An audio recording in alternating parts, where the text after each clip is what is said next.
Muito boa noite a todos, sejam bem-vindos, Ultrei et Sucei a todos os peregrinos e aspirantes ao caminho de Santiago de Compostela que estão já conectados conosco nesta noite, nesta live, transmitida através do Facebook da CACS, a Associação do Confrades e Amigos do Caminho de Santiago de Compostela de São Paulo.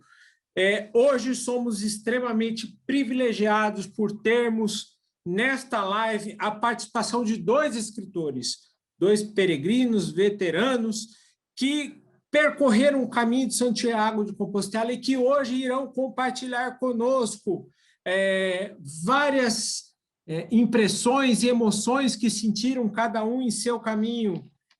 Temos uma jornada de vida que é extremamente conectiva ao caminho de Santiago, a todos aqueles que percorreram e que querem percorrer o caminho de Santiago, e hoje nós vamos falar um pouco sobre o que fazem as pessoas a largar tudo, uma vida, uma família, amigos, o trabalho, e percorrer a pé 800 quilômetros em uma região do extremo oeste da Espanha, e uma região remota, até o caminho do fim do mundo, Finisterre, aonde antigamente se imaginava que era o fim do mundo, e guarda há tantos séculos, com tanto zelo, emoções, impressões e extremamente informações que hoje em dia nós estamos em busca.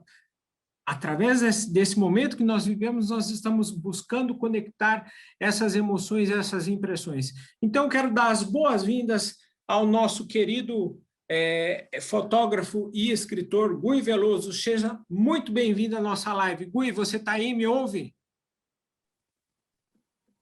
Sim, muito obrigado pelas palavras gentis. Abraço a todo mundo que está aí acompanhando a gente. Obrigado pelo convite do nosso presidente Jorge. E espero que vocês gostem da conversa. Será, sem dúvida alguma, uma conversa memorável e seguramente nos trará informações aí que todos nós esperamos almejar e almejamos no nosso coração que sejam aí acalentadas nesse momento de distanciamento social. Professor Jorge Cáceres, nosso presidente, o nosso querido professor e escritor, seja bem-vindo, muito boa noite. Obrigado, Alex, pela introdução aí, muito calorosa sempre. Posso falar algo? Sim, vamos lá. Jorge, a palavra hoje é toda sua, desculpa interromper, é que eu estou recebendo pelo WhatsApp pessoas que eu convidei que não estão conseguindo entrar. Uma foi bloqueada e a outra não está entrando, Gui. Eu acho que ela está tentando se conectar pelo Zoom. Mas eu pensei que a palestra fosse pelo Zoom. Não. Na realidade, ela tem que ir para o Facebook da CACS. Poxa, desculpa, gente, eu não sei. Não, tranquilo. Jorge, se me permite, podemos liberar a conexão? Não é porque realmente a tela acaba dando problema com muita gente, realmente. É melhor. Okay. Se ela puder entrar no Facebook da CACS, aí ela vai ter a transmissão ao vivo ali. A CACS SP. Tá bom, eu já tô. Isso. CACS SP, tá bom. Tô mandando para todo mundo aí, desculpa aí, gente. Não, tranquilo. Enquanto isso, eu vou falando algumas palavras aqui também. E realmente, assim, o Gui é uma pessoa que realmente a gente falava, às vezes, por Instagram, até pelo Facebook, mas nunca nos vimos, né? Assim, que nem agora, por exemplo, presencialmente nunca. Verdade, nunca nos encontramos. Exatamente, nem por Zoom, nem por imagem. Então, a gente sempre falava, realmente. E já é uma amizade que já vem há algum tempo, né? A amizade do caminho, na realidade, você não precisa abraçar pessoalmente, né? A gente tem essa conexão. Exato. E logo na primeira... Tem muita troca também, né? Na realidade, você não precisa abraçar pessoalmente. Só desliga o áudio aí, senão dá eco. Porque acaba pegando o seu microfone. Isso. E realmente, quando eu falei para o Gui que eu queria fazer essa live com ele, realmente para nós é muito importante, porque o livro dele realmente né? Para aqueles que estão esperando a gente falar de um caminho 2021, 2022, peço desculpas, mas nós vamos retroceder no tempo e vamos falar de um caminho que aconteceu em 1993. Certo, Gui? Isso, que marcou muito a minha vida. Não imagina Exatamente. enquanto. Exatamente. Já vão ali, você já está indo para comemoração seria de 30 anos de caminho? Em 2023, 30 anos. 30 E anos de caminho. todo ano, dia 13 de julho, eu comemoro, nem que seja intimamente, como meu aniversário. O dia que eu pisei em Santiago, hoje em dia, para mim, vale mais do que o meu aniversário. Até porque o caminho, tradicionalmente, sempre foi chamado de o caminho da morte, que vai de encontro ao sol que está indo ao pôr do sol, que está se pondo ao oeste. E é um caminho realmente de transformação. Exatamente. E eu imagino me assim... sinto renascido, eu me sinto renascido a partir do dia 13 de julho de 1993. Então você tem um segundo dia de aniversário. Não, tem o primeiro, que é este. O segundo, 22 de outubro, o 22 de outubro é só para dizer que eu sou libriano do último dia. Boa! Sabe? É só para dizer essas coisas. Legal. Eu realmente me sinto renascido no dia 13. E sempre me dou um presente, isso que é muito interessante. Eu fico pensando, o que é que eu vou me dar? Sabe? Exatamente. E às vezes nem é um presente físico, é alguma coisa, assim, um curso. Sim. Então, algo para você. Perdoar você faz alguém. Alguma coisa esse ano eu vou nessa perdoar vida. alguém. Esse ano, exatamente. Muito bem.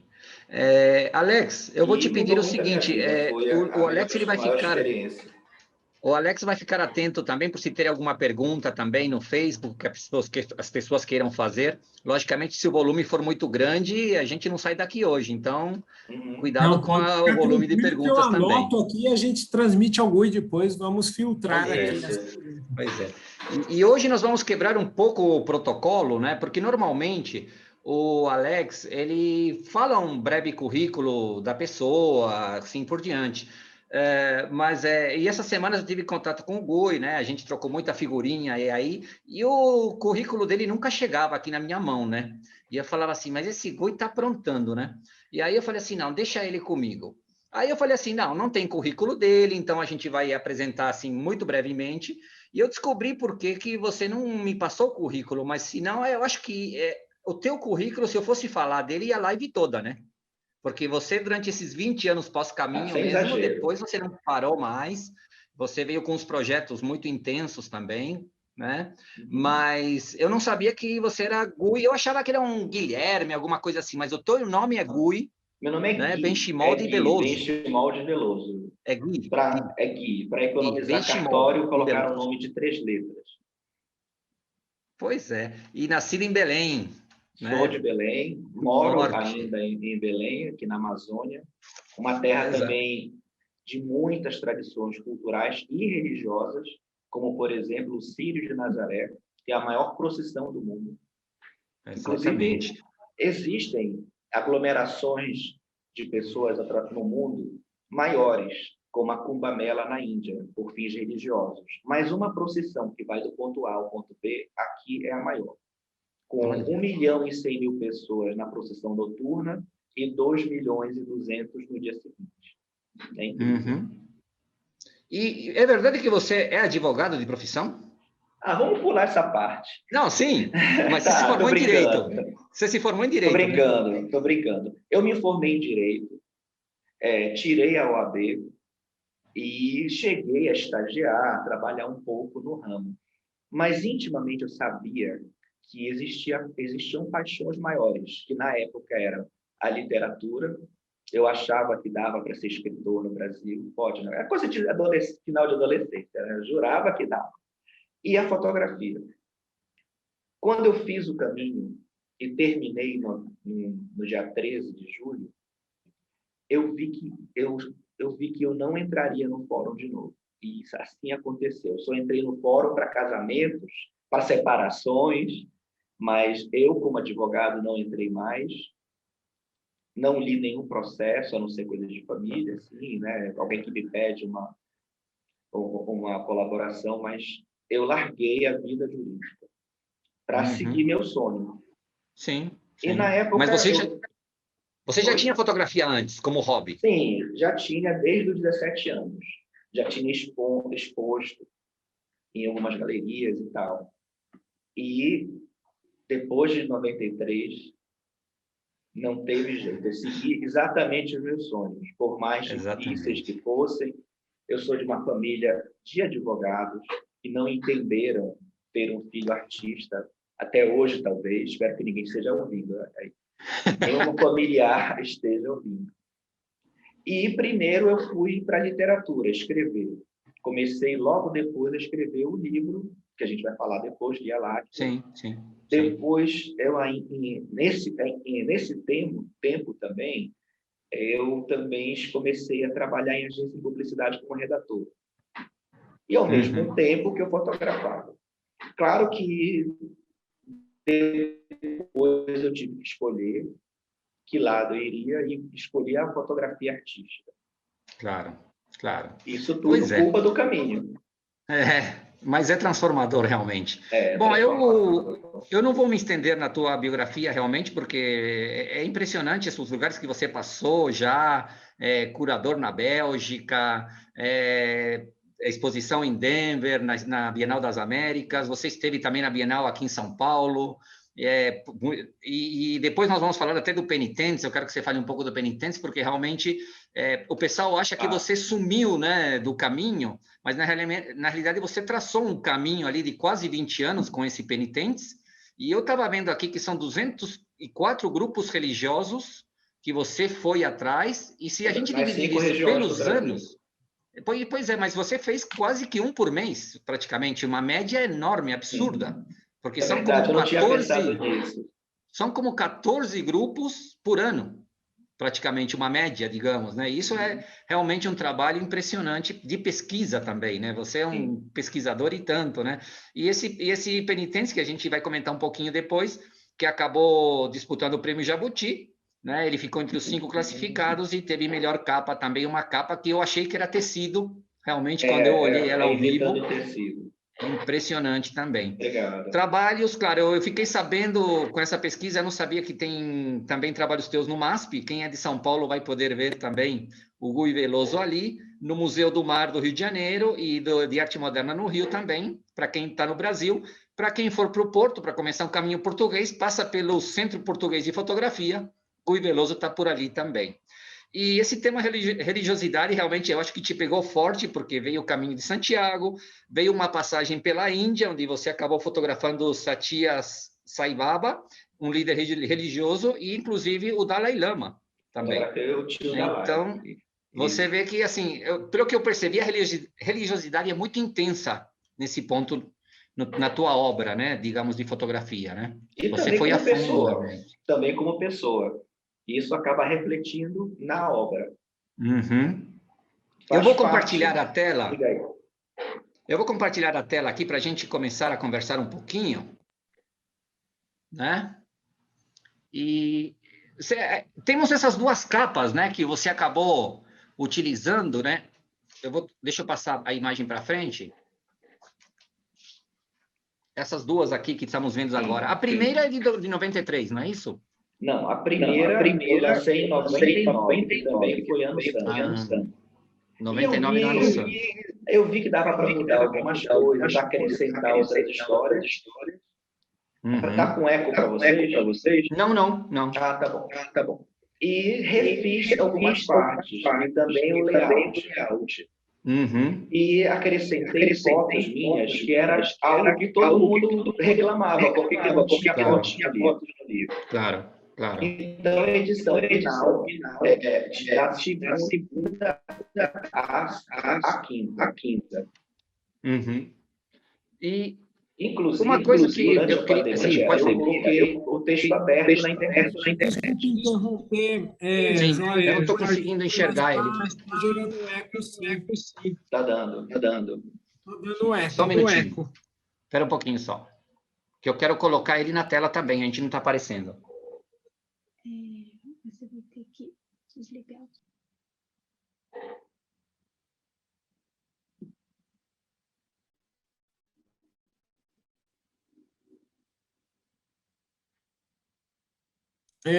Pode ser alguma segunda conexão que esteja aí pelo Zoom, que esteja interferindo aí na transmissão. Eu encerrei a que eu tinha aqui, podemos seguir para ver se melhora, mas... Então, continuo? Pode Eu continuar. até esqueci o que eu estava falando. Peraí, desculpa, eu estava ontem mesmo. É que eu estava também respondendo às Não pessoas aparece. aqui que eu mandei o convite pelo Zoom para dezenas de amigos. E agora que eu sei que não está pelo Zoom exatamente, está pela página no Facebook. Mas vamos, eu estava falando de quê? Desculpa a memória. Das capas. A gente estava conversando das Da capas. capas, isso. Vou até colocá-la de novo. É. Só um minutinho. Mas não está aparecendo a você. Isso que eu queria que aparecesse. Eu apareço aqui. Nós três Você estamos está se aqui do vendo? ladinho. Estou me vendo. Você está se vendo, né? Então tá vocês ok. também. Então, teria essas duas capas. O primeiro livro foi escrito a partir de uma carta que eu mandei para uma amiga querida, a Júlia. Ela amou muito essa carta, toda escrita à mão, no caminho, e ela sugeriu, por que não um livro? Aí eu peguei emprestado, usei essa carta num capítulo, e depois fui para trás e para frente. Escrevi um pouco do final, fui para o início. Era meu estilo de fazer. E saiu o livro em 99. Depois foi mais um ano e meio. Não, em 99. Depois foram mais um ano e meio para lançar a versão que eu considero final. Com alguns acréscimos, além das fotos, algumas histórias novas. Sim. Embora aconteceram tantas coisas, que tem histórias que eu nem coloquei no livro, não dava espaço, eu achei que as pessoas não fossem acreditar e tal. Vamos falar um pouco do livro, então? Eu trouxe algumas passagens aqui que eu acho interessante, Sim. que eu gostaria que você comentasse. E eu já deixo claro que essas duas primeiras fotos não são do Gui, eu tive que colocar aqui essa porta 27 da Rua da Citadelle. E aí você tem essa passagem que comenta quando passou pela Associação Francesa dos Amigos de Santiago, em Saint-Jean-Pied-de-Port, né, o início do teu caminho, 1993, 5 de junho, não é isso? Eu até errei a data, foi 7 de junho, porque eu cheguei, eu demorei para sair de Saint-Jean por causa desse contato com Aí eu conversei tanto com a Madame Debril que eu perdi o horário, eu via que já estava muito tarde. Sim. Mas imagina que em 93 o caminho era muito menos conhecido, muito mais rústico. A gente só tinha informações através do Diário do Mago e depois pelo livro do Mac, que é o guia do Caminho de Santiago. Sim, do Mac. E eu com 23 anos saí de Belém, fui para Madrid, peguei o voo para Pamplona, depois o ônibus para Saint-Jean-Pied-de-Port. Chego lá e vou procurar a Madame Debril. E exatamente essa porta aqui, que nem estava aberta, eu bati, fui entrando do lado esquerdo, era o escritório dela, lotado de livros, com fotos também, porque ela foi fotógrafa. E foi alguém que me acolheu, porque eu estava muito inseguro em relação a isto, que na minha época era uma maluquice, pegar uma mochila e correr a Espanha inteira, né? Ainda mais uma mochila pesada, porque eu levei a minha câmera. Não tinha celular na época. Nem tinha celular na época. A gente tinha uns mapazinhas, era muito mais fácil se perder. Sim. E ela, na realidade, ela selava a credencial, colocava o carimbo, né? E você ia procurar um albergue, porque ali era somente associação, não é isso? Era, e nem tinha albergue na época. Ela disse que eu podia ir na casa dos amigos dela, ou a família Etchegoin, claro, deve ter lá os descendentes, que eram senhores e senhoras. Paguei uma taxinha para dormir lá e acabei ficando 3 noites. Muito e ela bom. me deu muito... Assim, é uma pessoa que foi muito importante no meu caminho, porque eu estava com muito medo. E ela me deixou assim no prumo. Olha, o caminho é possível, é um caminho para gozar, sabe? Que é para aproveitar. E tudo que ela falou eu acabei usando no caminho. E tem aquela história, posso contar a história? Se vocês deixarem eu contar a história, eu vou até amanhã, porque é muita coisa. Nós vamos ter que marcar outra live, pelo jeito, né? Sobre Não, a Debril, eu estava conversando e ela já tinha recebido uns e outros brasileiros. E ela perguntou se tinha realmente um livro que tinha o nome dela. Aí eu espero um pouco. Aí eu saí para a casa onde eu estava hospedado. Isso na minha segunda conversa com ela, né? Porque eu conversei o primeiro dia e voltei no dia seguinte. Só saí para Santiago no outro. E levei o livro do Paulo Coelho e apresentei. Apresenteei com ele. E fui lá e procurei e vi o nome dela.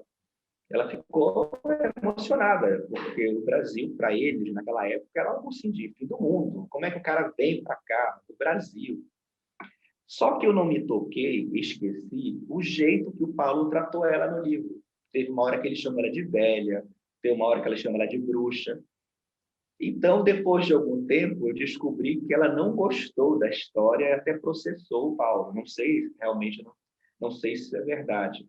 Mas o Paulo mudou o nome dela nas edições seguintes. Bem provavelmente por minha causa, né? Indiretamente. sim, sim. Qual é o nome dela agora no livro? Eu nem lembro. Hein? Qual é o Na nome verdade, dela assim, agora no livro? aonde você fala no... No Diário do Mago, não Ah, existe mais a sim. Madame Debril. É Sim, tirou, né? Madame Lorraine, alguma coisa assim. Ah, Ele é verdade, tirou. foi mudado o nome. Foi mudado o nome. E por minha Exatamente. causa, ora, porque eu mostrei Agora, para a Debril, ela não gostou. agora, realmente, nos anos 90, ela era um marco, realmente. Quem falava a Senhora Debril, assim, parecia que era a porta de entrada do caminho aquilo, né? Ela foi uma pessoa muito importante, Exato. por isso que eu queria mostrar essa passagem tua ali, porque muita gente, logicamente, que vem no caminho já nos anos 2000, 2010, talvez nem tenha ouvido falar dela. E veja você que hoje, quando a gente vai na associação francesa que tem ali na rua, da Citadelle, até lá em cima, não é nesse mesmo lugar, hoje tem 4 ou 5 pessoas atendendo o que ela fazia naquela época sozinha, né? Então, realmente, era um trabalho. Mas E uma coisa que eu voluntariamente. percebi, voluntariamente, exatamente. E uma coisa que eu tenho percebido, assim, eu reli teu livro depois de 20 anos também, e uma coisa que eu tenho percebido é que você, assim, você vai contando a história. Isso que é interessante, né? Você tem passagens com as pessoas que são ícones do caminho. Esse caso aqui, essa foto eu puxei da história do caminho. Essa senhora é aquela Dona Maria de Fonsebadon, que, para quem não sabe, quando o Gui passou ali, praticamente não tinha ninguém já Era em só ele e Fonsebadon, o a não filho. ser ela e o filho, né? Cidade E abandonada. essa foto é do momento que os padres foram tirar os sinos das igrejas junto com os policiais e ela ficou em cima do telhado jogando pedra em todo mundo e não deixou tirar o sino. E o filho falou realmente que só tirariam o sino quando tivesse a última badalada que anunciaria a morte dela. E Fonsebadon, quando você Incrível, passou, né? realmente não tinha nada, né? Uhum. E agora tem albergue. É uma cidade abandonada.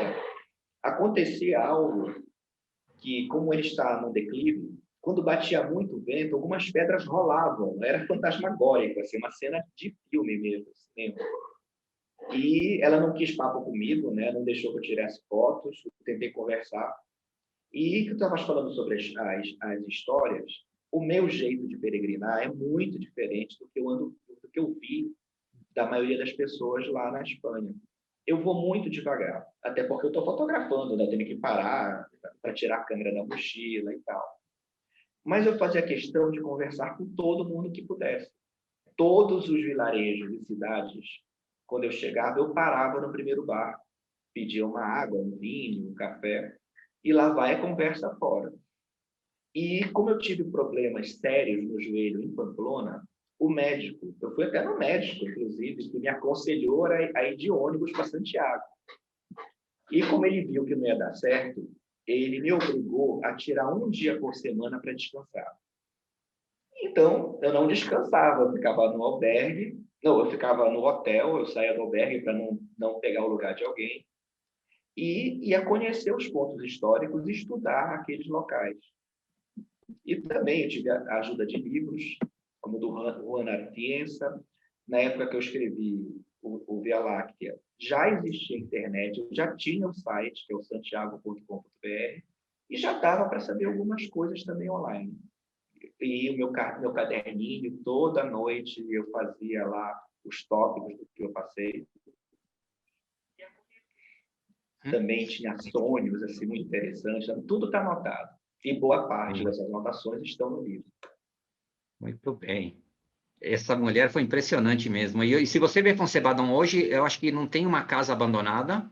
E para você ter uma ideia, né? Porque você, claro que já há algum tempo não vai para lá. Foi em 2016 que eu estava fazendo o caminho e tinha uma última casa do lado esquerdo que estava sendo vendida. Né? O cara estava indo embora, eu acho que era ali um albergue, alguma coisa, e o cara vendia 1,5 milhão de euros. Para você ver o que é É o Concebadão. Henrique. Eu cheguei Eu a não sei, conhecer o Henrique, porque eu voltei. Uhum. Eu voltei ao caminho em 2004 e tinha o Henrique, que abriu lá um restaurante que servia comidas de base medieval, histórica, né? Eu acho que ele continua, viu? Curiosamente, o Paulo Coelho disse que Poncebadon renasceria das cinzas. E não é que aconteceu? É E aconteceu. interessante isso. De uma só Aconteceu família para uma cidade reabitada, restaurada, até com um albergue, né? Sim. E esse cara aqui que é esse é um querido. Esse é um querido. Assim como a senhora de Brio, Tomás o Templário, como chamava, era uma personagem tradicional dessa história, desse caminho que tornou-se também meu. É um querido. Ele largou tudo e foi ser hospedeiro, hospitaleiro no caminho. Sim. E logo em Manjarim, que também é outra cidade abandonada. Exato, exato. Ali foi uma encomenda muito antigamente, né? Foi como quase um hospital, né, de peregrinos aquilo ali, mas praticamente abandonado. E vocês não conseguem, quem fez o caminho depois de 93 ou de 94 e que vai fazer, não consegue imaginar como era esse local na época. Totalmente abandonado, sabe? Tinha uns colchões no chão jogados. Até o meio dos anos 2000, lá para 2010, por exemplo, não tinha ainda banheiro. Era lá fora mesmo, sabe? E agora tem até biblioteca. E é uma pessoa que larga tudo mesmo para servir os peregrinos. A gente se sente em casa ali. Muito amor nos olhos dele para conosco. Muita entrega, né? Muita entrega. E como eu cheguei lá às 4 da manhã e começaram a gritar, quem é esse doido? Porque estavam com medo. Eu ia te perguntar disso. Fala aí, então, uma pergunta. Eu ia te perguntar disso, porque depois aparece o teu nome no caminho, que já não é mais Gui, mas é Brasileiro Louco. Peregrino Louco. Peregrino Louco. E você ia passando pelos lugares e as pessoas te reconheciam. Ou Brasileiro Louco. Isso é muito engraçado. Porque eu não vou contar a história inteira que está no livro. Lembrando que quem quiser baixa o livro gratuitamente, é só ir em santiago.com.br ou procurar aonde tiver. Durante essa pandemia eu abri o livro.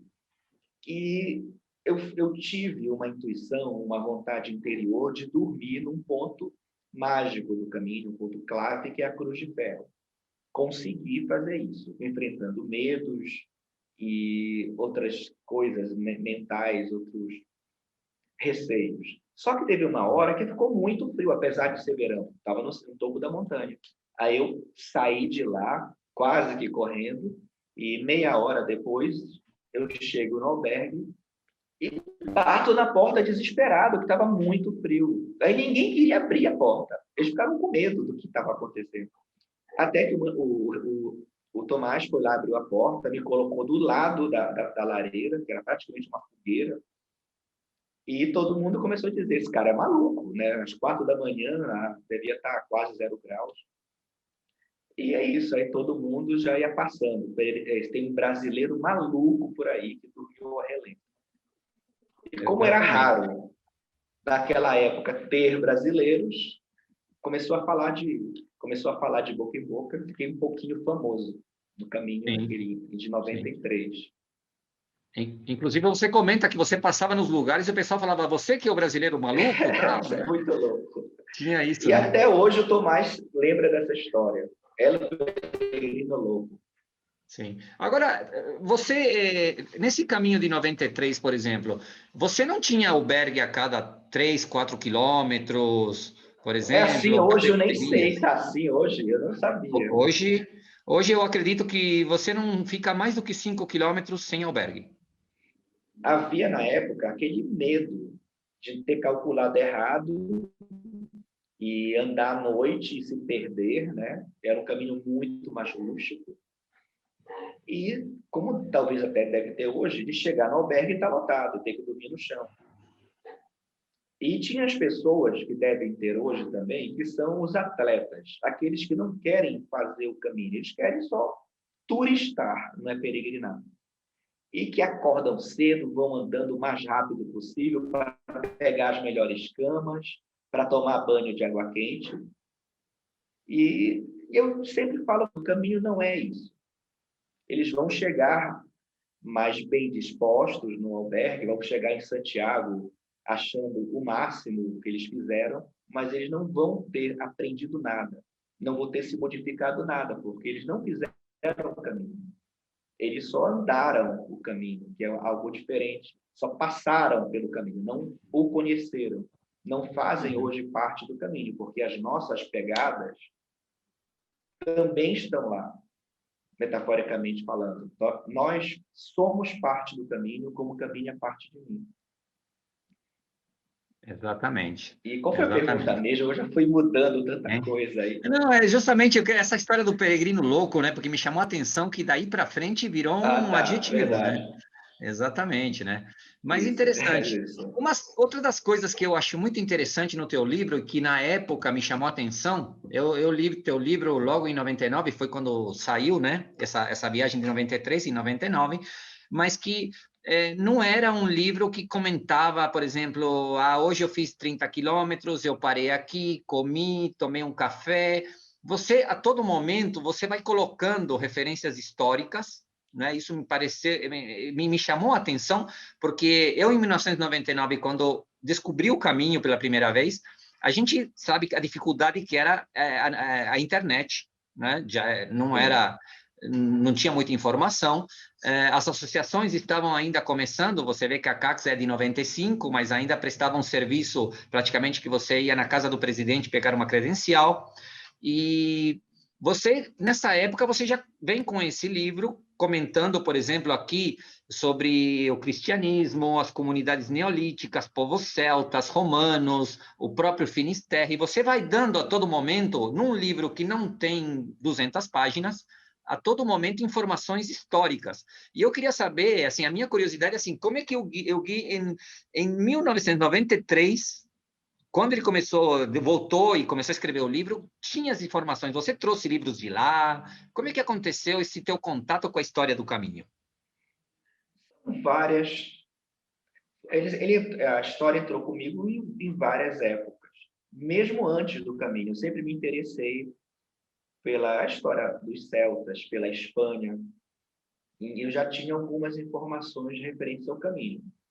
Eu li o Diário do Mago quando eu tinha 17 ou 19 anos, nessa época, e já fiquei maravilhado com essa possibilidade de um dia fazer o caminho. A partir daí, até os 23, eu pesquisei muito. E o meu jeito de peregrinar é aquele: paro, converso e vão me contando as histórias, que depois eu anoto, e chegando em Santiago ou depois na volta de Madrid, eu também compro livros até para ver se a história bate com a outra, né? Se a pessoa já não trocou os personagens e tal. E eu fiz essa questão de colocar a minha experiência, o que eu sentia, junto com pequenos toques históricos. Eu espero ter acertado a maioria, né? Sabe que é difícil isso, que eu não sou historiador. Não, mas realmente, pelo que você coloca, e é interessante porque as pessoas vão ver agora a próxima tela, que começa a aparecer, por exemplo, você contando, inclusive, a fundação de Pamplona, né? Quem foi o romano e o porquê do nome Pamplona. Então, você tem, assim, referências realmente, assim, o que me chama a atenção é que o livro não é tão grande para ter tanta informação. Né? Então, você vê aqui, você comentando sobre Pamplona, por exemplo, aqui que ele fala de Aneu Pompeio, o imperador romano, que assou acampamento às margens do rio, no exato lugar onde se levantou depois a catedral. Então, assim, é interessante porque as pessoas ficavam sabendo do caminho uma coisa que era difícil na época. Hoje em dia a pessoa entra na A internet, internet sabe tudo, né? você tem Porque até o filme. eu tive 3 dias em Pamplona inteiros, porque o médico me proibiu de continuar o caminho. E o que ele disse? Tem um jeitinho, toma esses remédios fortíssimos, antes fica 3 dias em Pamplona. E eu fiquei.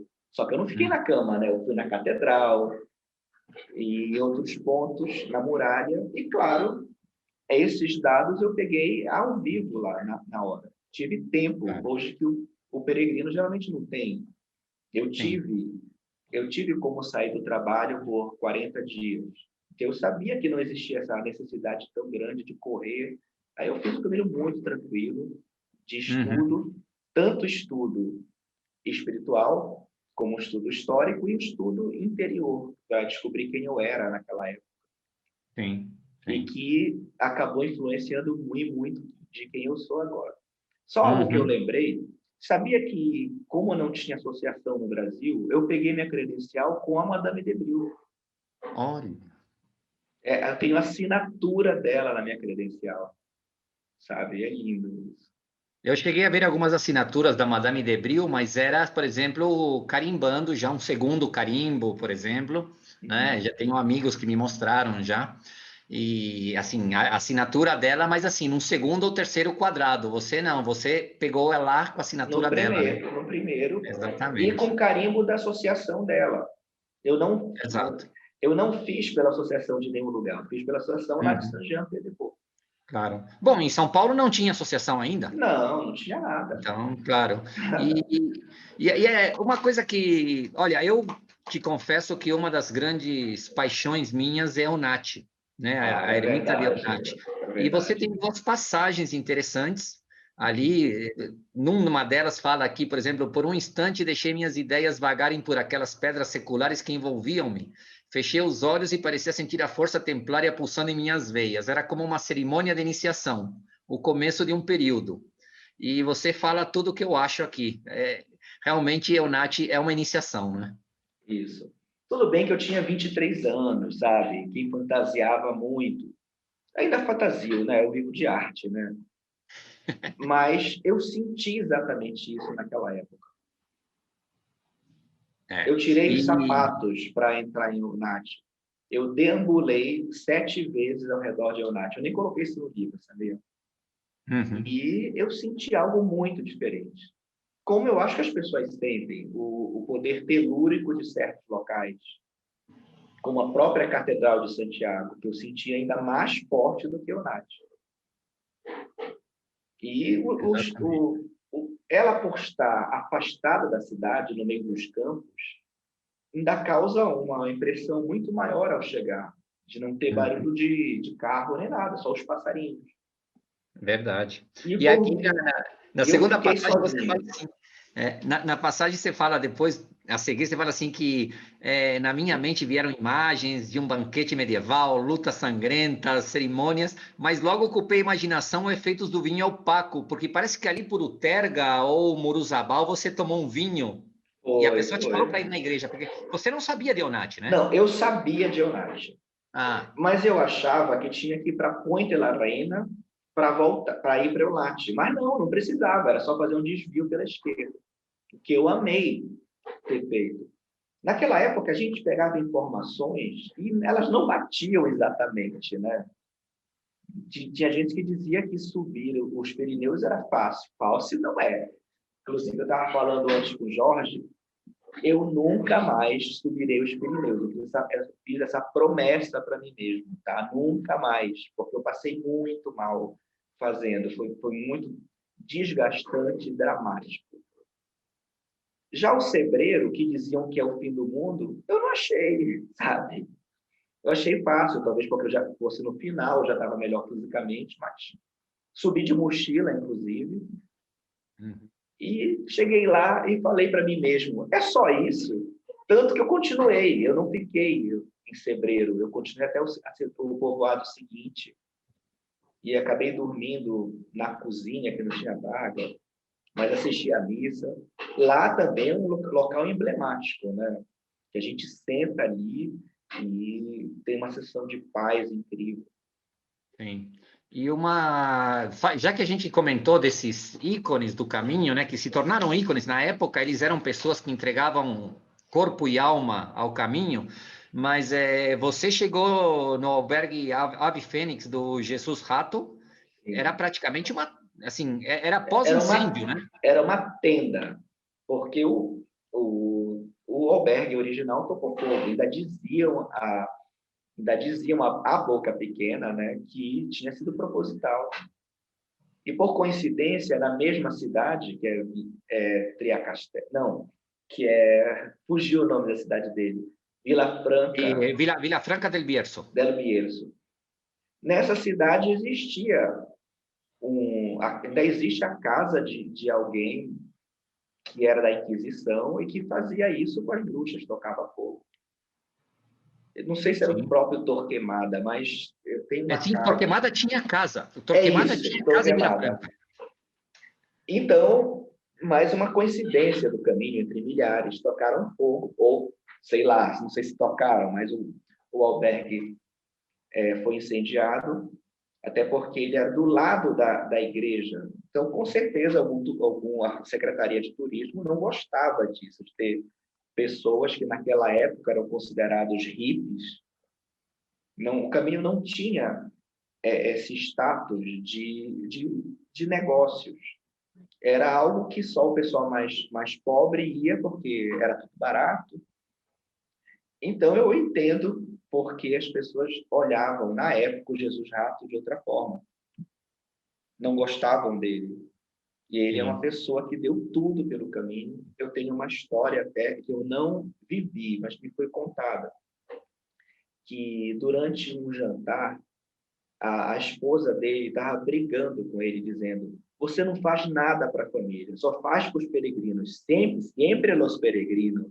Isso é emocionante. Exatamente. E quando eu voltei lá, depois de 93, eu ainda fiquei um dia como hospitaleiro, como voluntário. Aí eu pude conhecer muito melhor o próprio Jesus Rato, o conhecimento que ele tem espiritual. Ele tem 5 ou 6 filhas, né?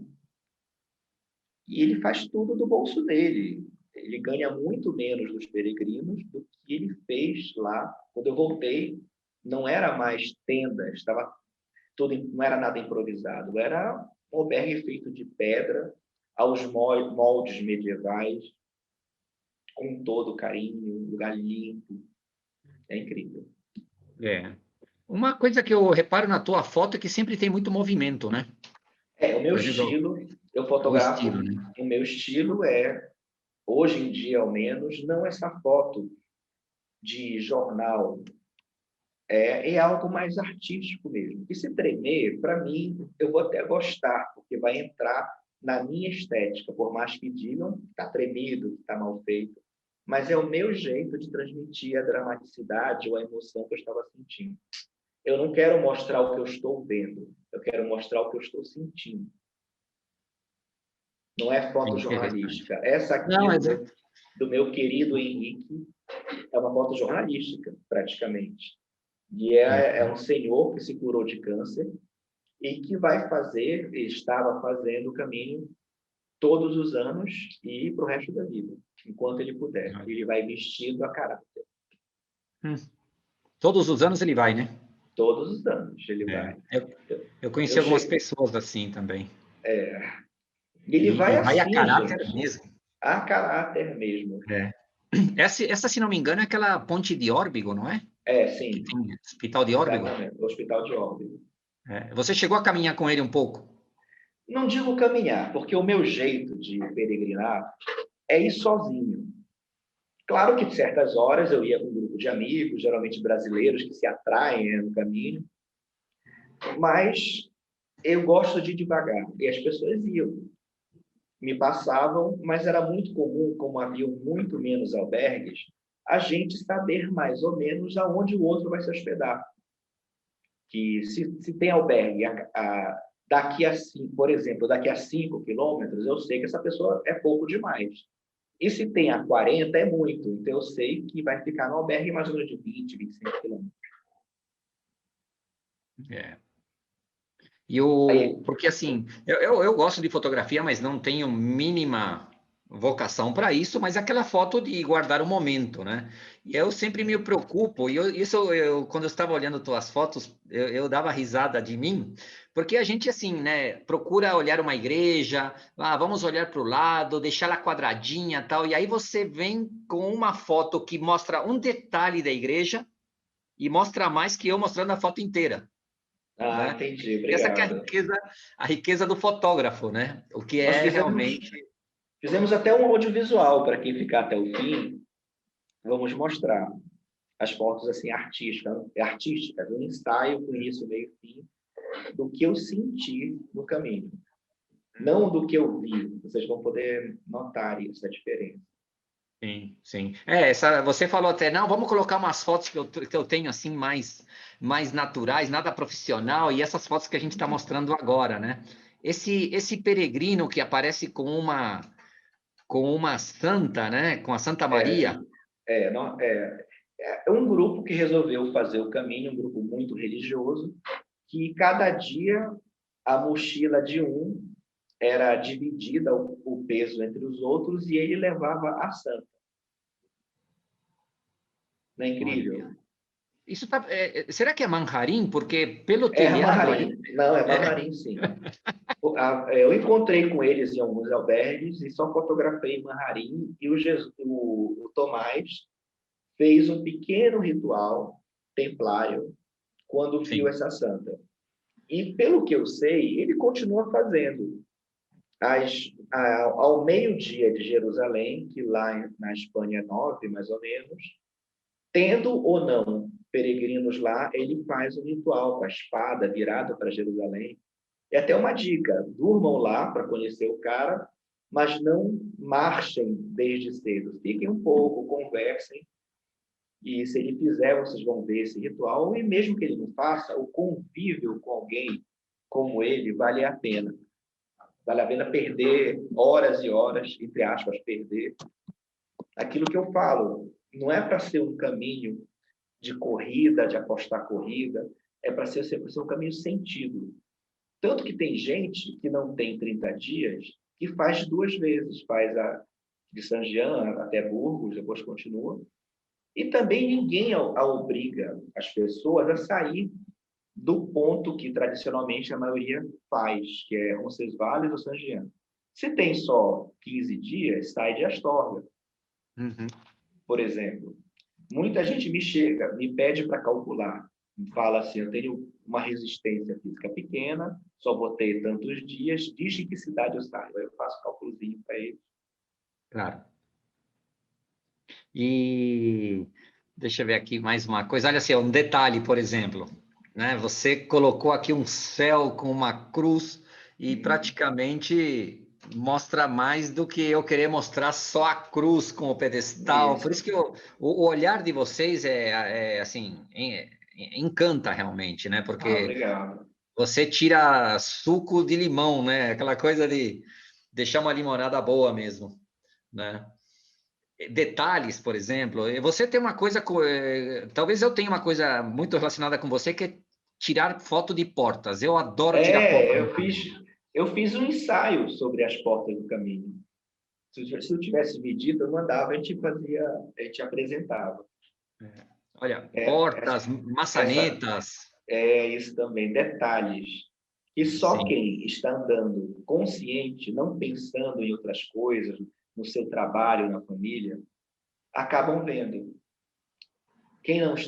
Só quem não está, né? Sim. Eu que fiz o caminho, tentando estar no dia a dia, estar ali, não estar nem no passado, nem no futuro, nem preocupado se vai conseguir ou não, eu conseguia ver estes detalhes. Eu estava atento para o que eu sentia e principalmente para o que eu via, já que eu sou fotógrafo. Claro. Claro. Não, e esses detalhes passam desapercebidos se você passa rápido. Né? Realmente assim, não dá para você fazer tudo. E eu lembro que eu estava acho que na Villa Tuerta, que é depois de Irache, e eu parei ali em Villa Tuerta. Inclusive tinham sido descobertas umas pinturas na parede, né? Numa igreja de século XII ali, e aparece um espanhol ali com um celular falando com a esposa dele, e acho que a esposa tinha perguntado assim se ele já tinha visto muita igreja. E ele falou assim, não, mas como é que eu vou ver tanta igreja se eu tenho que chegar no albergue? Né? É isso aí.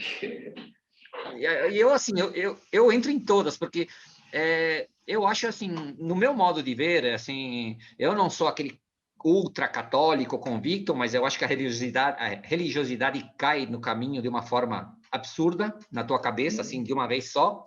E eu vejo muito, assim, um mosteiro, um convento, uma igreja como um museu ao ar livre hoje, porque o que nós temos ali já tem 1000 anos, praticamente. Uhum. Quantas pessoas oraram ali? Quantos peregrinos choraram ou até morreram naqueles locais, né? E algo que eu não falei no livro, mas que é uma teoria só minha, uma parte que chamam esotérica, mas para mim nem é, eu acho que é facilmente provado, que nós somos bombardeados pelos símbolos durante o caminho. Isso entra no nosso inconsciente. Quando a gente entra numa igreja e olha aqueles capitéis, eles podem não entender o que eles estão querendo dizer, mas uma parte de nós vive aquilo. Então, no meu caso, foram 37 dias, entrando em todas as igrejas possíveis, tentando decifrar os símbolos, e eu acho que a partir disso, alguma coisa foi interiorizada. Sim, sem dúvida. E você já foi com um conhecimento prévio, né? Não é que chegou lá, vou fazer o caminho. Você já estudou um pouco a história, então, né? Você já sabia onde estava pisando, mas né? chega lá é tudo diferente, até emocionalmente, as crises emocionais. Exatamente. Olha, esse é o carimbo até do Tomás, sendo que ele tinha pego emprestado do Jesus Rato. Esse carimbo é do Jesus Rato, assinado em mandarim. Não é interessante? Porque a igreja de Santiago, lá de Vila Franca. Tá vendo? Muito louco isso. O cara chegou logo antes de eu começar o caminho, não tinha nem carimbo. Exatamente. E ainda deixando uma mensagem, né? Isso. Igual o Jesus Rato, ele também escreveu na minha mochila. Pena que eu mandei lavar e esqueci, aí saiu. Ele escreveu: o caminho é luz, camine com sua luz interior. Eu nunca vou esquecer. E para quem achava que oriental era privilégio dos tempos modernos, né? Você encontrou orientais por lá também. Sim, mas não era tão comum, né? Não, imagina. Não era mesmo comum. E imagina, assim, teve dias que só dormiram no albergue eu e mais 7 pessoas. Como, por exemplo, logo em Burguete, um alberguezinho municipal. E todas as 7 foram comer no único barzinho de Burguete, cada um com uma roupa diferente, né? Tinha gente da Alemanha, eu do Brasil, e eles viram que era... Nós chamávamos a atenção lá por sermos peregrinos, ou seja, um pouco malucos. Como é que eles estão aqui em Burguete, ainda faltam 700 e tantos. E pelo nosso... Mas chamava atenção. Chamava atenção essas nacionalidades, né? É o que chamava atenção, né? Também. Essa múltipla relação cultural, né? Tanto que uma vez me falaram uma frase linda, que eu nunca vou esquecer, que é: eu já sei por que vocês são brasileiros. Eu estava numa mesa só de brasileiros. Como? É que vocês dividem a comida. E isso é incrível, gente. Porque no caminho, e até aqui em Belém, eu divido comigo. Eu pego um pedaço da minha... Se veio muita batata, eu passo a batata para minha namorada, ela me dá não sei o quê, o amigo, olha, mas come esse aqui. E no caminho ainda, né? A gente pedia os pratos mais baratos e dividia partes com eles, com todos, né? Sim. Essa daqui, eu acho que deve ser primeira fila do Botafumeiro, né? Exatamente. Primeira fila, todo mundo muito feliz de ter conseguido chegar, porque foi uma realização, é uma realização pessoal conseguir terminar. E você percebe, olha, até quem está atrás e tudo, o brilho no olhar da chegada, né? Isso. Uns Cada chorando, um, uns muito felizes, uns meditativos, eu sabe? te falo, quando começa a tocar aquele órgão de tubos, quando começa o hino a Santiago, quando é o momento do botafumeiro, eu não me seguro, não tem mais como. Eu vou segurando, segurando, mas quando chega Botafumeiro é levar rasteira mesmo, né? E no meu caso, eu não tinha informações do Botafumeiro. Eu sabia que ia acontecer alguma coisa diferente, mas eu não sabia que seria tão incrível o que eu estava vendo. Foi muito emocionante. Sim, sim. E olha, Essa aqui mostra a bota após o caminho toda desgastada. exatamente. Né? Você que tinha comprado a bota para fazer o caminho ou já estava usando antes? Não, comprei para fazer o caminho. E me dei muito mal. Eu tive muitas bolhas a partir da metade para o final. Todo dia uma nova bolha. E é porque eu fui no verão. E a bota esquenta muito os pés. Era melhor eu ter ido com tênis abotinado, sei lá. É. Bom, uma das vantagens de ter ido nessa época é que você, quando você chegou na igreja, você ainda colocou a mão no pórtico da glória, né? Algo Por que que não hoje já pode não se mais? permite. Não, não pode mais. Ah, não, eu vou fazer um escândalo no meu próximo caminho. Mas como não pode, gente? É uma das tradições peregrinas, não é isso? Ah, não. Gente, tem gente vigiando? Tem, foi cercado. Não, na realidade é o seguinte: primeiro ele foi cercado e tinha um guarda ali do lado que não deixava ninguém colocar a mão. Depois, essa parte ela foi fechada e hoje para você poder ver o Pórtico da Glória, você tem que entrar pelo Museu da Catedral. Você não entra mais pela Catedral para poder Mas ver o que pórtico. absurdo, tem que pagar ainda para entrar, né? Exatamente, exatamente. Gente, o que Exatamente. acontece com alguém que é deportado da Espanha? Porque eu pretendo, o meu sonho é refazer o caminho, não todo, sair de Sim. Astorga, até para comemorar os 30 anos. E se eu chegar Sim. lá, eu vou fazer um escândalo se eu não tocar nesse pórtico, imagina. Eu quero que a minha mão afunde naquelas pedras novamente. Que é a conexão telúrica, né, com Santiago. Eu fiz 2003, coloquei a mão, e eu acho que 2006 também, depois não pôde mais. Por ali, 2006 para 2007, falaram que o desgaste da pedra era muito grande, que não dava mais para colocar a mão, e aí acabaram abolindo um dos grandes rituais que a gente fazia ali dentro, né? Secular, né? Não, exatamente. Bom, olha, uma das coisas que aconteceu esses dias, quando a gente começou a divulgar a live, começou a aparecer pessoas, apareceram várias pessoas falando, olha, eu conheci alguém em tal lugar e tal, e outro lugar também. Então, assim, eu trouxe aqui apenas alguns, eu vou ter que colocar o som agora, mas eu vou te mostrar aqui algumas pessoas que apareceram aqui e me mandaram uma mensagem. Só um minutinho.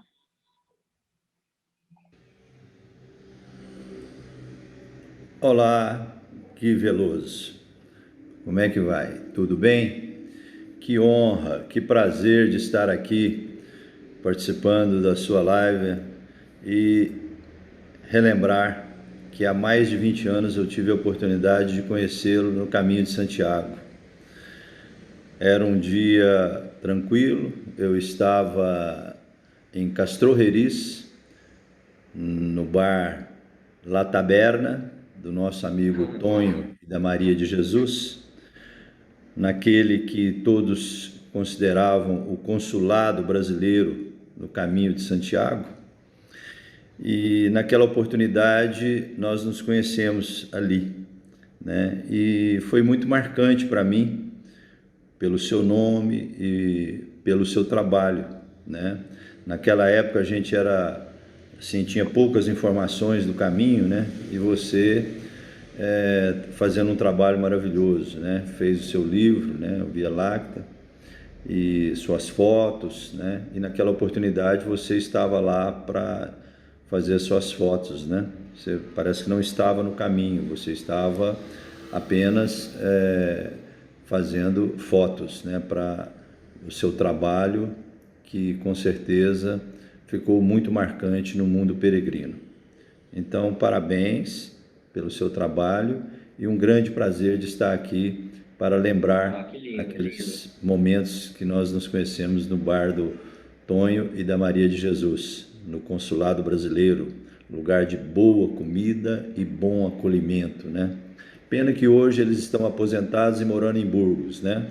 Mas o caminho está lá e temos todo o amor e carinho por ele. Um grande abraço e que Deus continue te iluminando. Parabéns. Esse é o Renato Luiz, ele é de Uberaba, ele, olha, não sei, eu perdi a conta de quanto tempo ele já fez. Ele está online? Não, com certeza ele está online, com certeza. Beijo, muito obrigado pelo depoimento, é emocionante. Ainda mais lembrando desse ponto, né, do caminho, que é incrível, nossos amigos. Inclusive o Tônio e a Maria Jesus vieram em Belém. Eu levei eles para alguns pontos daqui da cidade. Dei açaí para eles tomarem. E você chegou a conhecer o Bernie, o cachorro? Mesmo.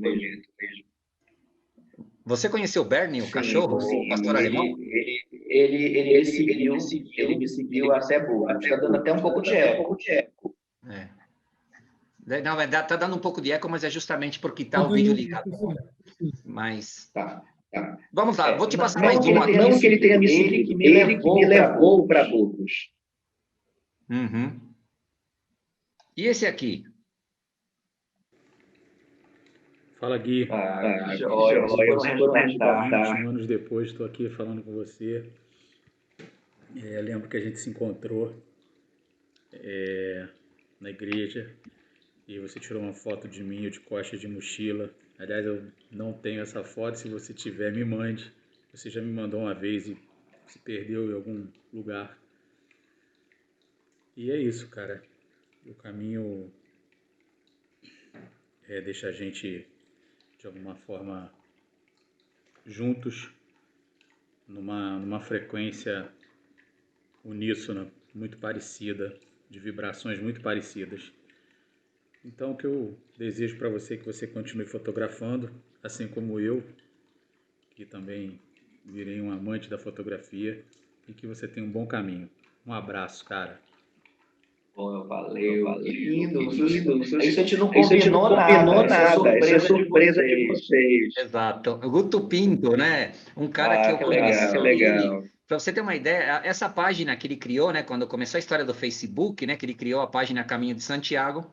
Eu cheguei ali, eu estava procurando coisas de Santiago, já tinha feito o caminho, e eu acho que eu entrei ali, era o número 22 ou 23, algo assim, né? E essa semana eu parei para olhar, e hoje tem 24.600 pessoas na página. Que ótimo. Né? E o Guto foi o que encabeçou essa página, e... Ele está em Petrópolis ainda? Ele está no Rio de Janeiro, não sei se é na Serra das Araras, me parece, mas está por ali. Né? Que ótimo. Beijo também. Isso aí. E tem um último aqui, né? Que esse aqui não poderia faltar também. Vamos ver. Olha, de Santiago, un saludo muy fuerte para Jorge y otro para Gui Veloso. Gui, a ver si nos vemos pronto, que hace mucho tiempo que no vienes por el camino. ¿Te acuerdas de aquellas fiestas en Médulas? Un saludo muy grande. Cuídate. Que lindo. O grande Alfredo. Já foi Alcaide, ele era vice-Alcaide lá em Molhena.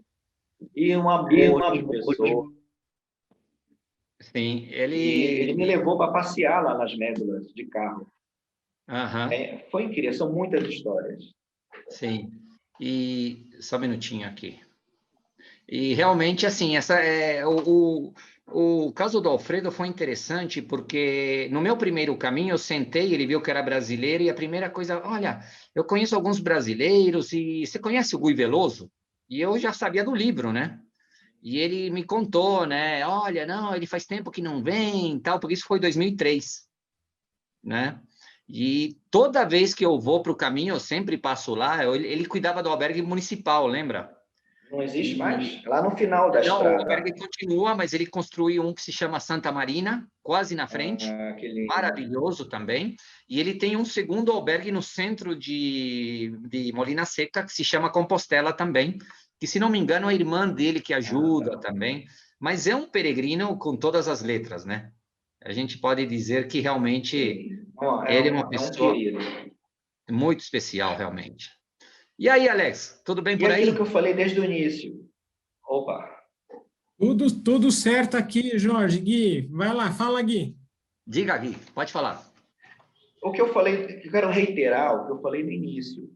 Se eu tivesse com pressa, eu não iria conhecer ele. O caminho para mim é assim: encontra alguém, senta para conversar. Eu nem ia dormir lá em Molina Seca. Eu dormi por causa dele e por causa da beleza do local, né? Um lugar especial. Para você ter uma aí, ideia, bom, essa semana está acontecendo na Espanha, eu acho que começou ontem, a Fitur, que é talvez uma das maiores feiras internacionais de turismo do mundo, e Molina Seca acabou de receber o prêmio de uma das cidades mais bonitas da Espanha. É um reconhecimento que está sendo dado a várias cidades, principalmente, assim, cidades turísticas, claro, mas Molina Seca é a primeira cidade no caminho que recebe essa distinção, né? Já tem algumas próximas ali, por exemplo, perto. Mas ele comentou, interessante que ele falou de uma festa nas Médulas. É isso mesmo? Olha, ele me levou de carro, porque a família dele tem um hotel. E nós fizemos uma pequena festa lá, uma festa assim, uma mesa imensa de amigos espanhóis, amigos dele, que depois ficaram meus amigos. Tomamos todas, cantamos músicas, e depois ele me deixou no albergue, mas eu estava fazendo o caminho. Você estava fazendo o caminho. Foi uma surpresa, sabe? Ele me viu lá, vamos fazer uma fiesta, fazer uma fiesta, uma fiesta, aí fomos. Mas olha, eu posso te falar que assim, ele tem um carinho muito grande por você, realmente. Poxa, que bom. É uma pessoa que eu mantenho contato sempre, sabe? É uma pessoa que apoia muito o caminho, e é esse caminho que ele viveu desde os anos 80, 90, né? E realmente é uma luta, a gente sabe, para essas pessoas lutarem contra o turismo, né? Às vezes vem um prefeito querendo mudar tudo porque acha que, né, o dinheiro é tudo e o caminho... Como esse louco que mudou o Pórtico da Glória. Não, isso é um absurdo. Exatamente. Alex, tem alguma pergunta aí, não? Temos sim, vários comentários extremamente aqui. Eu peço desculpa por não citar nomes, mas eu quero relatar alguns dos comentários aqui que mandaram com muito carinho para o Gui, dizendo: a Via Láctea é inspiração para o caminho. Eu amo este livro, muito obrigado. Que lindo, muito obrigado. Outros dizendo: é meu livro de cabeceira, não foge daqui.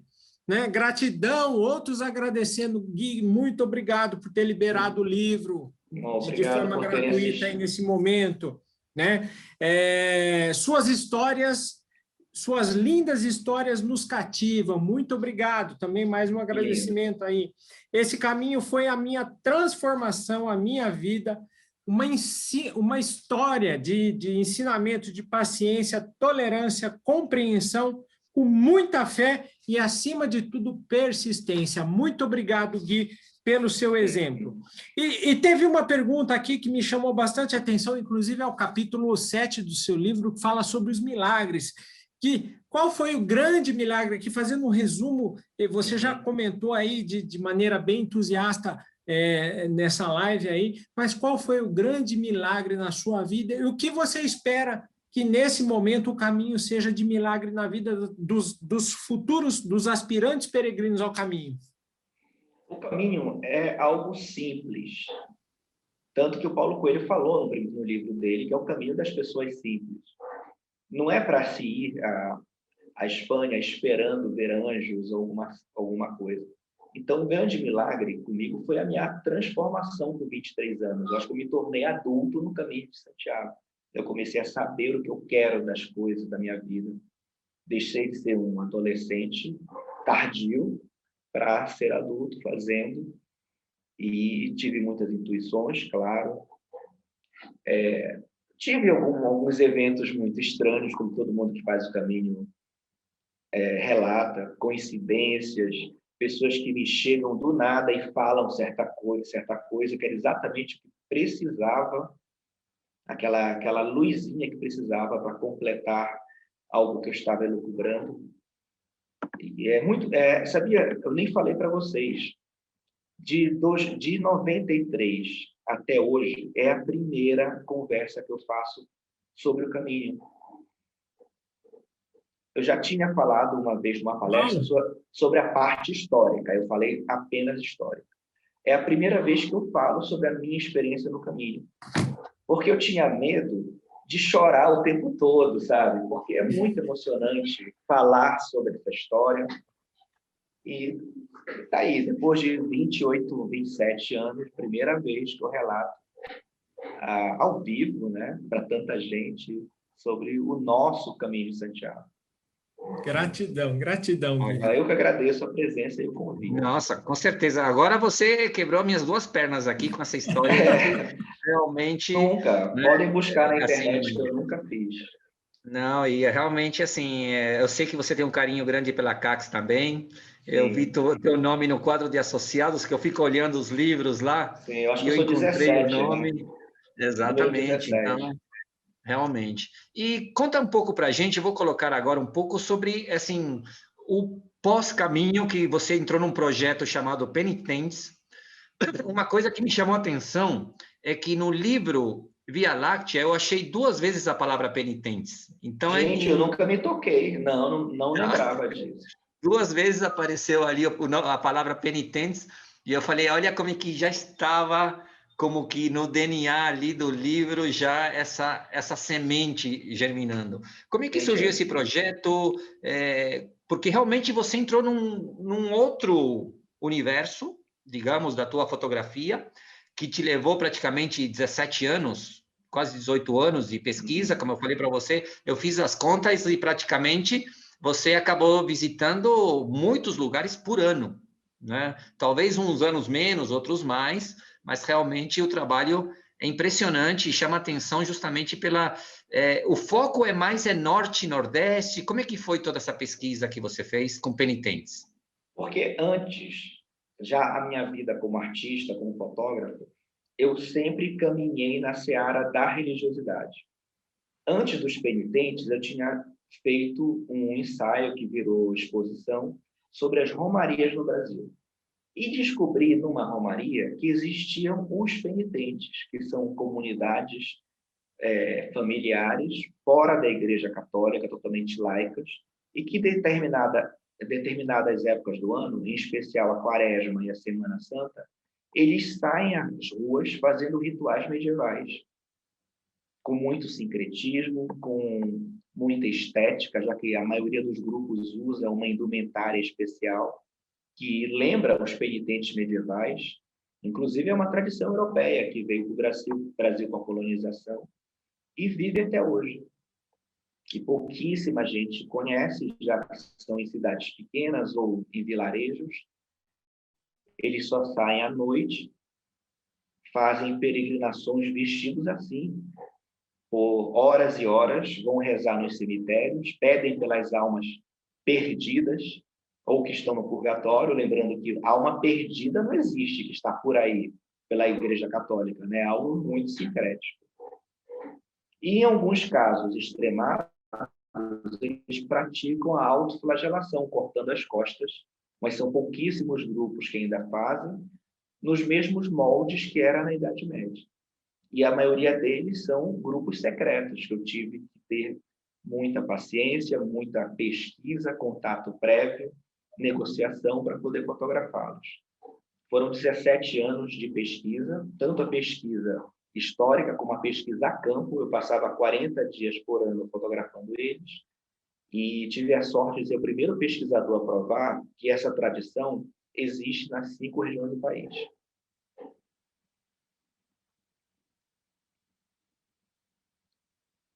No total que eu vejo aqui, 204 grupos religiosos, é isso mesmo? Isso, 204 que eu fotografei, né? Então, Sim. Tem vários que entram na pesquisa que eu não tive tempo nem dinheiro de ir atrás. Claro. E porque eu vi que alguns grupos, pelo que eu vi nos comentários, assim, que eu vi na internet, que alguns grupos, inclusive, eram secretos. E como é que você conseguiu acessar isso? Porque realmente é difícil, né? Conseguir uma permissão, como você fala, ainda mais para fotografar e deixar público, né? Tudo isso, né? Exato. São várias técnicas que, com essa experiência de muitos anos fotografando, eu vou aplicando. No caso, a pesquisa, eu tinha que descobrir aonde estão eles. E em livros, internet, ou o que mais me deu resultado foi falando com pesquisadores locais, com antropólogos, por exemplo, de Juazeiro da Bahia, e eu chegava com eles e trocava informações sobre o que eu estava pesquisando em outras regiões, e eles me davam, como a Bebela de Juazeiro da Bahia, que dizia, existe tal grupo. Eu ia atrás do líder, conversava sobre o meu projeto, mostrava fotos de outros grupos e esperava a resposta. Peguei muitos nãos, mas depois, como eu fiquei muito amigo de alguns grupos, falando especialmente de Juazeiro da Bahia, a chefa do grupo começou a me levar nos outros. Então, eu já entrava não como pesquisador de uma cidade distante, eu entrava como amigo dela, da nenenzinha, Jesulene Ribeiro de Juazeiro. Isso me abriu muitas portas. Depois, eu levar de volta as fotos para eles em papel, já que foram 204 grupos, mas tiveram aqueles 20 que eu ia todos os anos, que eu via a evolução da penitência ao longo deles. E muita coisa muda nas tradições ao longo dos anos. E foi me abrindo as portas até que eu fotografei mais ou menos 20 rituais secretos de autoflagelação no Nordeste brasileiro.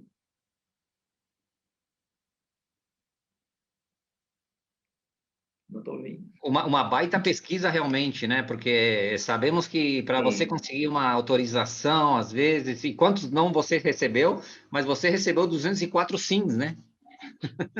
Sim, e muitos depois de ter recebido nãos. Exato. Tem até, curiosamente, um grupo de Juazeiro que eu passei 5 anos pedindo. Quando eles deixaram, o pneu furou, então não era para ir mesmo, sabe? As coincidências, se as pessoas estão ligadas a isso, acontece toda hora na nossa vida. Às vezes a gente não repara, não dá valor e principalmente não aprende nada com ela. Estou fazendo uma meia-culpa, às vezes eu também deixo passar essas oportunidades. Exatamente. E, bom, pela hora, nós já estamos chegando quase ao final do nosso encontro aqui. Só para lembrar, mas, sim. Esse livro também está disponível ao PDF durante a pandemia. Teria que ir no meu site guiveloso.com. Logo na primeira postagem, tem baixa aqui, ou na segunda, vocês podem ver e distribuir à vontade. Vale a pena, vale a pena. Inclusive, o Via Láctea também você disponibilizou, né? Os dois, só que estão em sites diferentes. O Via Láctea, para quem chegou depois, tá no santiago.com.br e os penitentes no guiveloso.com.br. Exatamente. E o que você diria para alguém que está indo para o caminho pela primeira vez? Que conselho você daria? Por exemplo, não sei, alguma coisa pessoal que você sentiu? Primeira coisa, não faça os Pirineus. Brincadeira, estou exagerando. Mas tomem muito cuidado com os Pirineus. Desculpa te interromper, mas estão perguntando aqui, já perguntaram por que não quer fazer os Pirineus, Gui. Conta aí pra gente. Não me chamem. Não, olha, me deem a passagem. Se me dessem a passagem com a contrapartida de eu fazer os Pirineus e dizer não, eu não subo mais aquilo, porque é muito difícil. Para mim, que eu não sou esportista. E também eu sei que 2 brasileiros já morreram nos Pirineus. Porque não façam os Pirineus quando tiver neve. Porque não vai dar, são muitas encruzilhadas. A pessoa pode realmente se perder. Exatamente. Porque tem neve, vai ter nuvem, a pessoa não vai ver Burguete lá embaixo, né? Não vai ver as outras cidades, vai se perder. E se 2 brasileiros morreram, imagina quantos ao longo dos anos. Sim. Eu fico imaginando, por exemplo, porque a gente... Primeira coisa, pergunta. Sim, porque a gente fala de um caminho atual, né? Eu estou falando da rota de Napoleão, né? Sim, sim. Eu estou falando da rota de Napoleão, porque tem 2 rotas. Tem aquela que sobe e depois desce pelo asfalto, né? Que não deve ser tão emocionante. Mas a outra, ela vai pelos campos mesmo, pela mata, tem uma parte de bosque, e que se tiver neve, gente, não façam de jeito nenhum, voltem, tá? Porque é arriscado. Lembrem de mim, lembrem que eu digo. Façam um check-up antes. E a tua travessia foi com Façam sol, com chuva? Como é que foi tua travessia? Sol, chuva, vento? Foi com tudo. Foi com tudo, gente. Foi muito... Eu não sei se foi sorte minha ou azar, mas primeiro estava um dia lindo, eu saí bem cedo. Depois, à medida que eu subia, ficava mais úmido, né? Até por causa tem uma vegetação. Choveu depois, mais ou menos quando a gente chega lá no alto, na Santa. E depois choveu muito. Depois o céu ficou negro. E foi muito interessante. Eu depois desci, sem saber se eu ia conseguir chegar. Eu cheguei à noite no albergue. Tanto que eu não consegui ficar no albergue de Roncesvalles, porque estava fechado.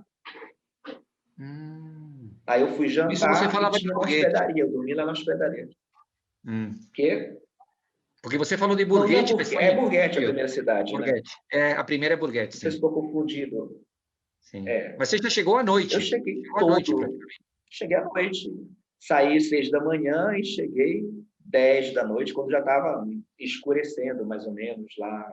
Não, até depois, sei lá.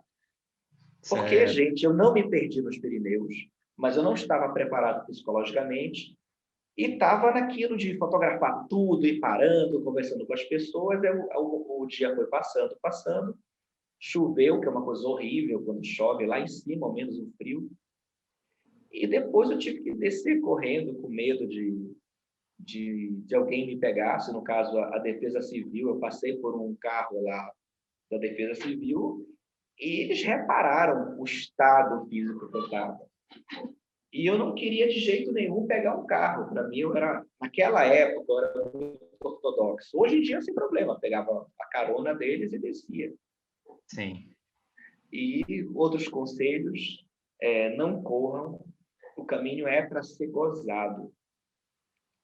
Tentem ficar ao máximo nos albergues, por mais que seja uma pessoa que tenha dinheiro para pagar um hotel. O verdadeiro caminho é ficar com as pessoas, conversar com elas, trocar informações até pessoais, saber a história da pessoa. Isso acontece nos albergues à noite, onde muitas vezes há um jantar coletivo.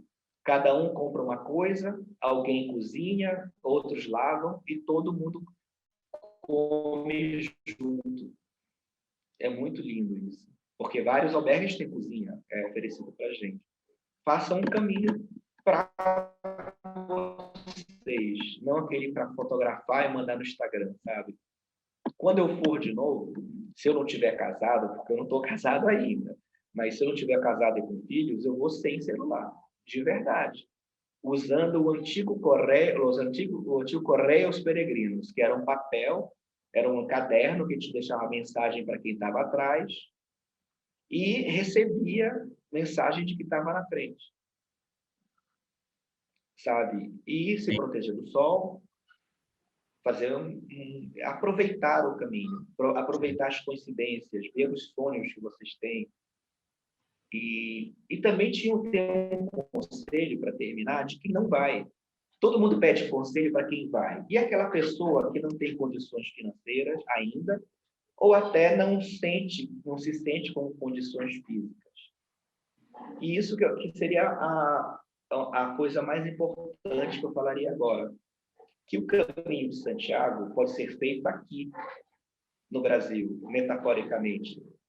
Indo para a esquina comprar pão. É um caminho mais interno do que externo. É uma forma de viver. Fala a palavra utreia. É sempre querer aprender mais. Exatamente. Sabe? Para mim, e é algo que talvez só os peregrinos saibam, que todos os dias, quando a gente acorda lá no caminho, um fala para o outro, buen camino, buen camino. Isso é muito comum. Então, quando a gente passa pelos bares, Peregrino, buen camino,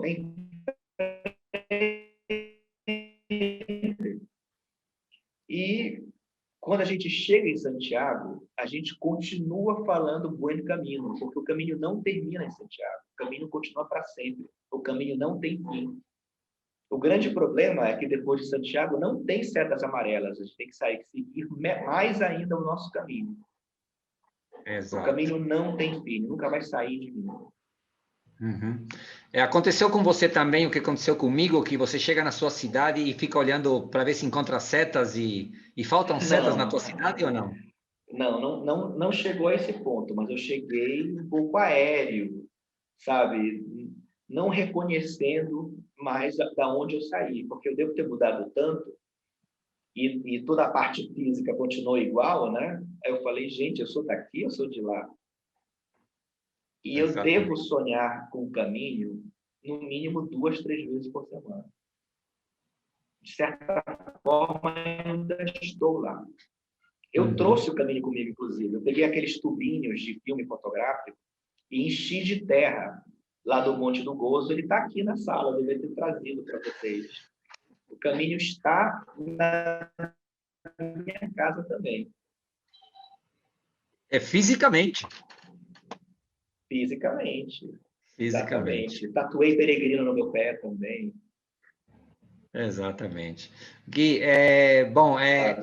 eu queria falar para você que quando estiver por São Paulo, a CACS, nós estamos num processo de mudança de local e acredito que mais 2, 3 semanas nós já estamos recebendo peregrinos de novo, mas é tua casa aqui em São Paulo também. Fique à vontade para visitar. A gente podia fazer uma outra conversa. Com certeza. Seria a minha segunda na vida sobre o caminho. Né? Para quem chegou depois, foi a primeira palestra na vida sobre o caminho foi esta. Legal. A gente faz a segunda. Uma conversa legal com você, realmente, assim, para mim foi muito emocionante todo esse contato, porque foi um dos primeiros livros, o teu e o do Sérgio Reis, para mim foram os primeiros, os que eu conheci. Realmente, na época, era o que se falava, era você, era o Sérgio Reis, era a Ana Sharp, por exemplo. Eram 3 que se comentava, porque tinha, logicamente, o Paulo Coelho lá atrás, mas vocês já vieram numa outra pegada, realmente, né? Então, assim, você já com um relato histórico, o jornalista Sérgio Reis mostrando já outro tipo de redação também, a Ana Sharp com toda uma terapia ali dentro, né? Então, realmente marcou esses anos 90, por isso que para a gente era, assim, fundamental trazer essa turma para cá. Infelizmente, Sérgio Reis já se foi, não podemos tê-lo aqui, mas se tivesse, seria entrevistado também. Mas queremos te agradecer de coração, realmente, e para aqueles que nos acompanharam até o fim, porque o Gui Veloso, ele mandou para mim primeiro um filme, né, com algumas fotos já profissionais, e eu combinei com ele para a gente fechar a live com esse filme. Colocamos a música do Milhadoiro como fundo, né, um grupo que eu adoro também, o Milhadoiro. Milhadoiro e Luar na Lubre, para mim, são 2 referências de música ali da Galícia, né? Então, realmente, é um prazer você estar aqui. Podemos retomar, com certeza, vai ser um prazer para nós, né? E fique à vontade que a casa é sua sempre, a CACS está de braços abertos para te receber. Caiu? Acho que ele caiu, hein? Eu acho que o Gui caiu. Vamos voltar. Eu vou pedir para ele voltar. Só um minuto, gente. Coisas da internet. Faz parte do caminho. Faz parte.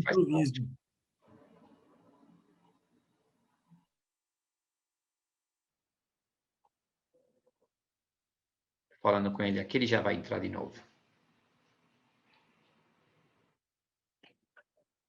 E falando um pouquinho, né, sobre essa volta, né, Alex, enquanto o Gui está voltando aqui, né, logo mais nós estamos aí recebendo o pessoal, já falta bem pouco, né?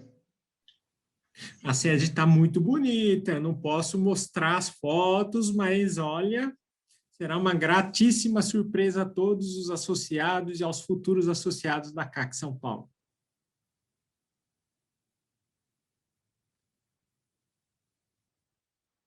Está mudo, Jorge.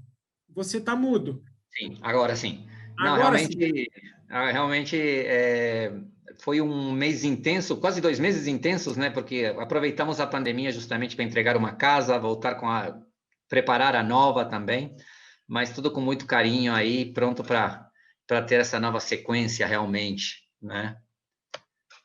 E realmente, assim, vamos mudar de bairro, ainda nós estamos guardando o local um pouco em segredo, mas já falta muito pouco, mas tenho certeza que as flechas amarelas levarão vocês até lá, né, Alex? E Jorge, dá para contar a novidade que a gente vai ter ou ainda não? Pode contar, pode contar. Pode contar? Sim ou não? Pode. A CACS vai ser a primeira associação, acho que do Brasil e Latinoamérica, que vai ter uma hospedaria para receber os associados que estejam aí em trânsito ao caminho de Santiago, que passem por São Paulo, terão na nossa associação aí a possibilidade de fazer a sua primeira hospedagem na Associação do Caminho de Santiago Compostela em São Paulo. Exatamente. Nós estamos preparando esse espaço. Aí. Sim. Hoje nós estávamos trabalhando, inclusive, nessa parte, né, de preparação desse local também, a hospedaria, principalmente para aquelas pessoas que moram longe de São Paulo, fora de São Paulo, vêm pegar o voo aqui e que tem que se deslocar até São Paulo, pegar o voo, às vezes vem correndo na CACS pegar uma credencial, ainda passa numa loja de artigos para caminhadas para fazer umas últimas compras. Então, realmente, esse vai ajudar a que as pessoas tenham um dia a mais para poder ficar em São Paulo e aí, assim, poder chegar melhor para fazer, por exemplo, o que o Gui não quer fazer mais, né? Que é a subida dos Pirineus. Ele já deixou claro que ele não quer mais voltar. Deixa eu ver se eu consigo falar com ele aqui, porque eu queria fazer esse final com ele. Só um minutinho.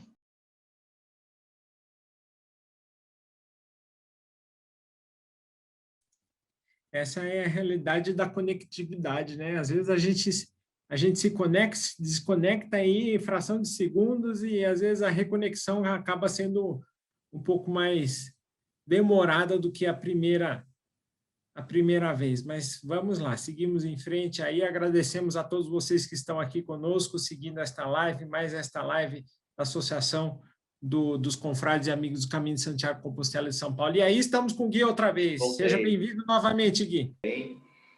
E eu falo, sigam seus sonhos. Lembrem que todos nós somos peregrinos na Terra. Não só os que vão para Santiago, para Jerusalém, para Roma. Eu acredito no mundo espiritual, eu acho que nós somos de lá. Nós só estamos aqui peregrinando para aprender alguma coisa. Somos todos peregrinos, somos todos irmãos. Eu queria que fosse essa a mensagem final. E, claro, o Treia para todos.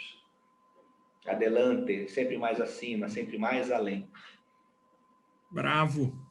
Grande abraço. Fiquei até arrepiado aqui. Tá. Eu tenho certeza que eu estou expressando aqui as várias pessoas que estão aí nos seguindo pelo Facebook. Com certeza, com certeza. Obrigado mais uma vez. Agradeço ao convite, a todo mundo que viu, o Treia. Realmente. Obrigado. Eu vou desligar o microfone porque agora vamos ver e ouvir Galícia e Gui Veloso.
Música